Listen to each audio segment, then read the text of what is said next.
বিফলে গেল সুনীলের গোল, এগিয়ে থেকেও আফগানদের কাছে হার ভারতের। বিশ্বকাপের যোগ্যতা পর্বের তৃতীয় রাউন্ডে পৌঁছানোর স্বপ্নে ধাক্কা খেল ভারত।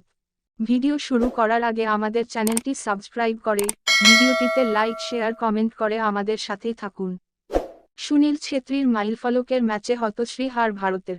গুয়াহাটিতে আফগানিস্তান 2-1 গোলে হারালো ব্লু টাইগার্সকে। এই ম্যাচ হেরে বিশ্বকাপের যোগ্যতা পর্বে চাপ বাড়ল ভারতের উপরে। মাইলফলকের ম্যাচে সুনীল ছেত্রীকে দেখতে হলো দেশের হার। প্রথম সাক্ষাতে সৌদি আরবে গিয়ে ড্র করেছিল ভারত। দ্বিতীয় সাক্ষাতে হেরেই গেল স্টিমাচের ছেলেরা।